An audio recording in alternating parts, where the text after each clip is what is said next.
As we get closer to launching the Guitar Makers Alliance, I wanted to remind you what's included with your membership. GMA is a community built for guitar builders just like you. And our members support, motivate, and inspire each other. Through conversations with your fellow members, you'll get answers to your questions, share your own solutions, and get excited about what the other members are creating. Inside GMA, you'll find courses that are designed to help build your skills. Wondering what tools you'll need to get started? Or how to prevent router tear out? Or even how deep to route your neck pocket and the other cavities? Well, don't worry, the course covers all that and more. Let's look at a few clips from the course, and then I'll fill you in on what's happening in the community right now. It's really important that you have all your parts in hand before you start your build. And that's because there really is no standard that all the vendors follow to make sure their parts work with one another. In this lesson, I'm going to discuss wood options and why you might choose one type of wood over another for your build. The next thing to consider is workability. Some woods are harder to work with, and that's because they're literally harder than other softer woods. Working with harder woods can dull your tools faster, and even sanding is a little bit more effort. Not all routers are created equal, which is why you can find them ranging from under $100 to well over $500. When you're using a router and you're holding it in your hands, when you look down on it like this, the bit is spinning clockwise. When you put it in a router table like this and it's upside down,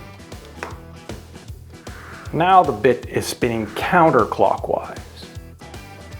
And I've adjusted the height of the bit in the table so that this bearing rides along the template and the cutting surface is just a tiny bit above the body.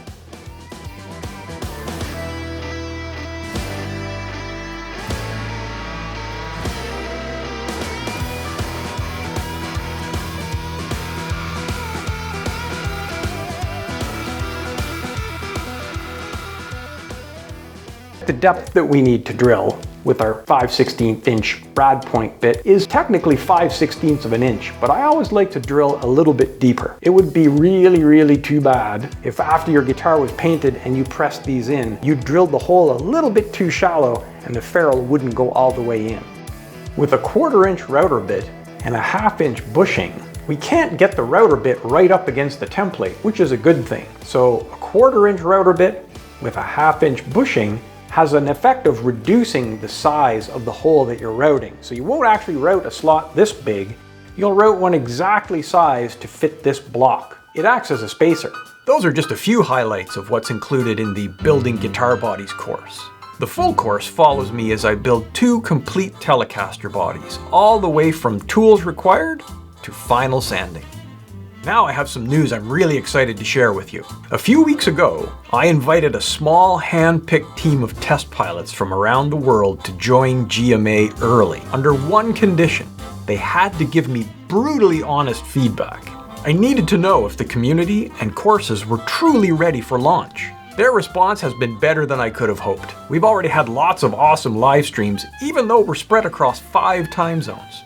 Have a look. Not as large as yours. I'm going to show it to you. I think you got the exact same model I have, Keith. Is that way more butt puckering with one that big. Oh my God. There's plenty with the smaller one.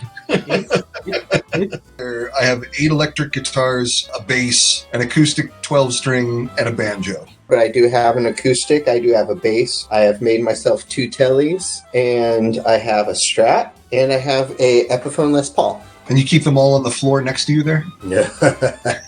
I want to build Les Pauls. I fell in love with them when I was a teenager. And the first Les Paul I ever bought was a Pan, and it was a beauty. And I don't know why I ever got rid of it, but I did. I traded it. I once had about just under 10, but I'm down to 5. You know, I want one really good acoustic, I have one classical, and the other 3 are electrics. I started playing in alternate tunings, and I got sick of retuning all the time from different open tunings and that. That's why you need 16 guitars.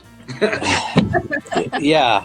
I found that putting them out on the wall helped me a lot, because then I'm a lot more motivated to just grab and play. It's better than the 3 that are behind. Oh, we assumed that was just the tip of the iceberg. You can only play one at a time. Super secret luthier. I'm going to get kicked out of the super secret luthier club. This is a safe space, Mike. This is over there. Thank you.